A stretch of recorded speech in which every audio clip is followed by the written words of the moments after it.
Hi, my name is Ted with Legacy Brand Leather. In this video, I'm going to be crafting a leather fidget cube.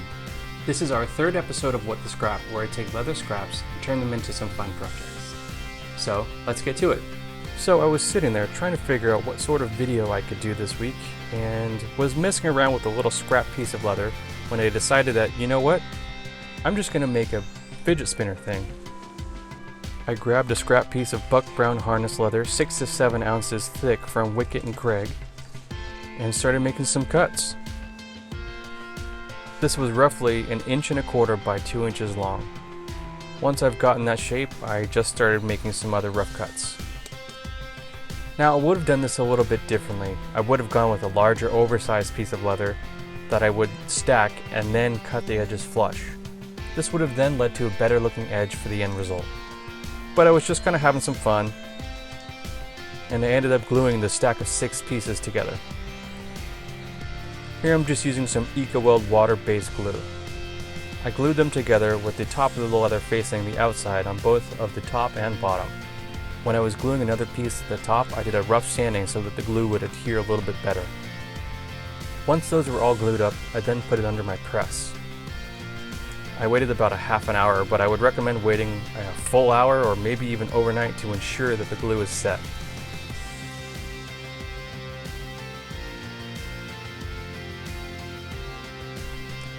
Then I just took my sharp Japanese knife and started cutting the edges flush. This is where I wish I had made it more of an oversized to finish at the dimension that I wanted, about 1.25 inches by 2 inches. The more even and flush of an edge, the better it's going to turn out when it burnishes. Now it's time to start the fun process of sanding and burnishing this thing. I personally like to start with a really rough grit and then work my way up. When I have the sides sanded enough, I will then bevel the top and bottom edge so I can start shaping it a bit more with some sanding.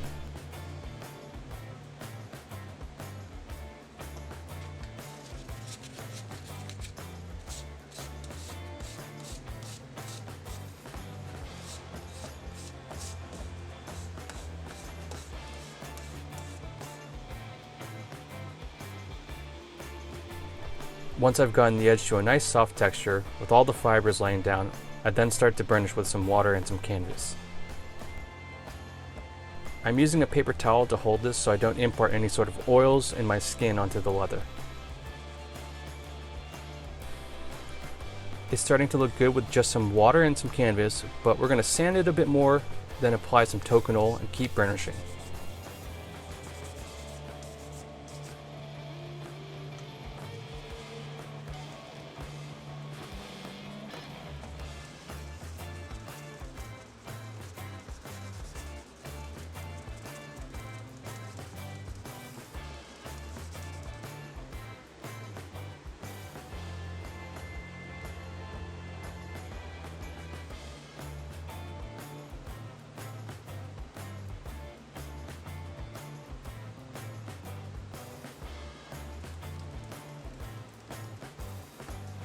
Now that's looking really great. You could stop here or you can keep going, it's kind of up to you. I decided that since I might throw this in my pocket, I might be playing with it quite a bit and throwing it around while I'm watching TV or something, that I wanted to protect the edges a bit more by putting some beeswax on it.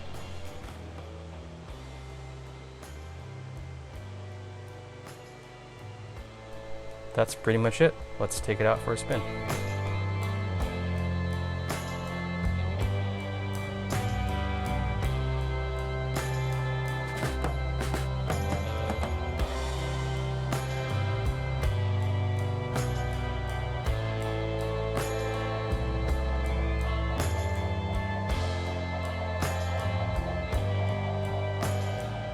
Thank you for watching this video. I hope you enjoyed it. This was a fun little project and took well under an hour. It could take more or less depending on how detailed you want to be with it. I wanted something that wasn't just square, so I opted for something more rectangular, and the idea being that it would have a burnished edge, and when you're tossing it around, had a little bit of weight to it. It ended up being about the size of a domino, which I thought was really cool. I am on Instagram at legacybrandleather. Go ahead and give me a follow there. I post product photos, process photos, and some general rugged vibes. If you like this video or if you learned something, please hit that like button and please subscribe. That shows me that you want to see more videos and more content like this. Other than that, I'll see you next week with a new video. Stay safe out there.